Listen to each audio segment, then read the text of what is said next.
Good morning બધા, કેમ છો? તો તમારો ભાઈ આજે આવી ગયો હતો જામનગરમાં. થોડું બોડીનું ચેકઅપ કરાવવાનું હતું. ચેકઅપ માટે અત્યારે બતાવી દીધેલું છે અવધની અંદર. હાથ બતાવવાનો હતો મારે થોડોક. અને હવે આજના આપણે દિવસની શરૂઆત કરી. સોરી, 2 દિવસ કાકાને ઘરે હતા, એમાં લેટ થઈ ગયા હતા. કબરાવથી આવી અને સીધો પછી કાકાના ઘરે રોકાઈ ગયો હતો. રાજકોટ રહ્યો, આજે જામનગર આવ્યું છું. હજી ઘરે પહોંચ્યો નથી. પહેલાં જામનગર હોસ્પિટલનું થોડુંક કામ પતાવી લઉં અને પછી આગળની જિંદગી આપણે ચાલુ કરીએ. તો આજે જામનગરમાં જે કંઈ પણ કરીએ તે તમે જોતા રહેજો. ચાલો તો આપણા ખાસ મિત્રને ત્યાં આપણે આવી ગયા હતા અને માવો ખાઈ લીધો છે. અને એમઆરઆઈનું કામ તો અહીંયાથી જ થઈ ગયું. આપણે ઊભા પર એટલે વાર ન લાગી. હવે આપણે પાછા વાર એમઆરઆઈ વાળાને જાય. આપણો રિપોર્ટ લઈને આપણા હાડકા કાઢી નાખીએ હાથના. પછી આગળનું તમને કહું. હેલો મિત્રો, તો ફાઇનલી ડૉક્ટર સાહેબના રિપોર્ટ તો આવી ગયા છે.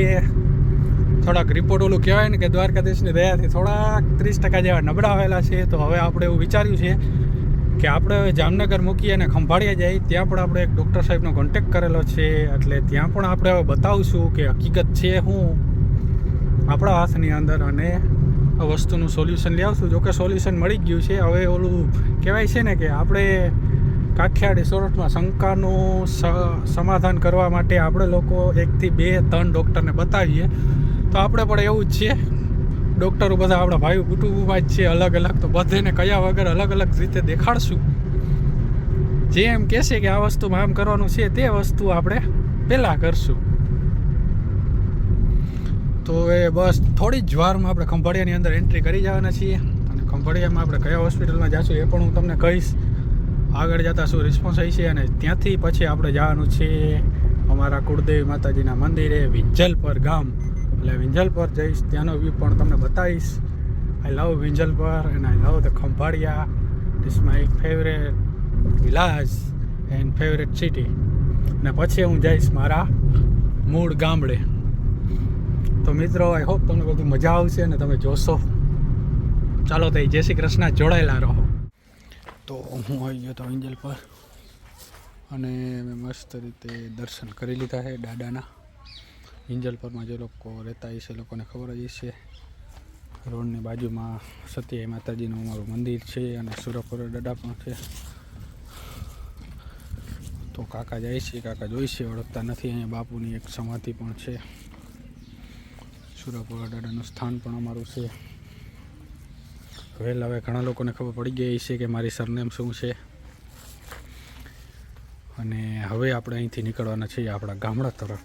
અહીંથી રિટર્ન જઈશું આપણે ખંભાળિયા, કેમ કે ગાડીમાં ગેસ પતી જવાનો છે. ગાડીમાં ગેસ પુરાવી અને પછી આપણે જઈશું ખંભાળિયા. ચાલો મિત્રો, તો આમને જોડાયેલા રહેજો. અને જ્યારે પણ તમે અહીં આવો, વિંજલપર બાજુથી નીકળતા હો, તો અહીં મહાદેવનું મંદિર છે અને એક પૌરાણિક બહુ જ વર્ષો જૂની વાવ પણ આવેલી છે. તે વાવના દર્શન કરજો. અત્યારે હું વિડીયોમાં શૂટિંગ નથી લેતો, કેમ કે અમુક વસ્તુનું શૂટિંગ ન કરાય, એને રૂબરૂ જોઈએ ત્યારે ફિલિંગ્સની ખબર પડે. તો જ્યારે પણ આવો ત્યારે આ લોકેશનની અંદર સીધા આવજો. એકદમ શાંત મન થઈ જશે તમારું. અને હવે આપણે નીકળશું.